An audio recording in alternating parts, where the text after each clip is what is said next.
Good afternoon and happy Thursday, everyone. It is Scott Wohlers with River Place Capital. It is Thursday, February the 5th. I want to take just a brief minute to discuss what equity markets did last week. We're just going to hit the highlights. The S&P 500 was the only positive index last week. As the markets got narrow again, and the AI trade was the one thing that led the markets forward last week. And the reason we're not going to touch much on that is as we fast forward into this week, there's been immense selling pressure in the tech sector, especially in the software as a service stocks, and those are known as SaaS stocks. And what you've seen is tremendous drawdowns in some of these names year to date, where many names are already down over 20%. And it's only February the 5th, and they're down 20% year to date.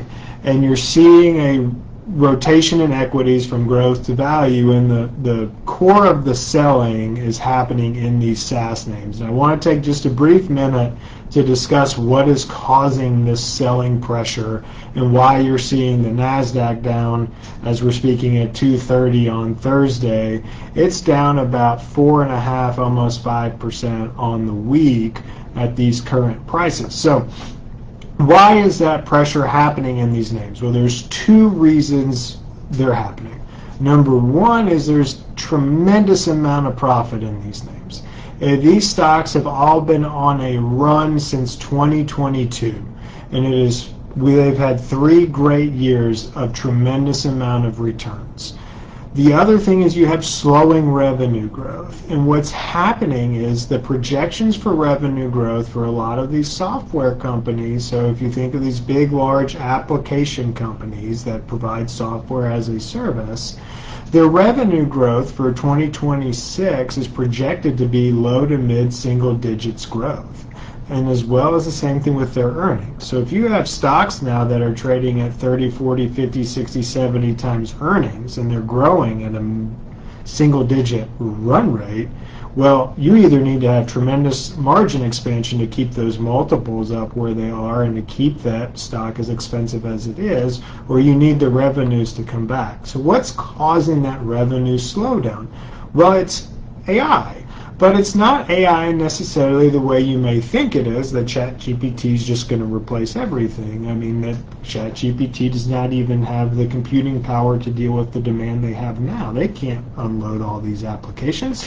But what the large enterprise customers are saying to these SaaS companies is they're saying, well, AI is great, and we know it's productivity driver. We want to see this use case in action before we largely upgrade our systems. They want to see the proof of case before they spend a significant amount of money to upgrade their systems. So if you look at the projections, it's not that SaaS companies forever are only going to be growing at low to mid single digit growth.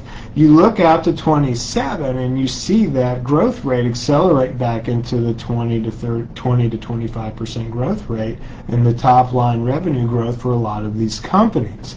It's because this is the year of trial, and they're using a lot of CapEx to develop these projects, and they're showing to these large enterprise customers the value and the benefit of the new updates and the new packages.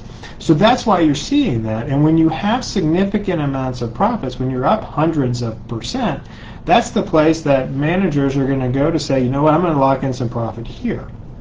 And like we were talking about last week with the magnet, it's got to go somewhere. And what you are seeing still year to date is it's very similar to what we saw in 2022, and when you were selling all those high growth names and you were buying the value names, and that's what you're seeing in the marketplace. And so while the broad index level, if you're looking at the S&P, continues to track downward, that's because, remember, the top 10 names make up 30% of what the index does at any given point in time.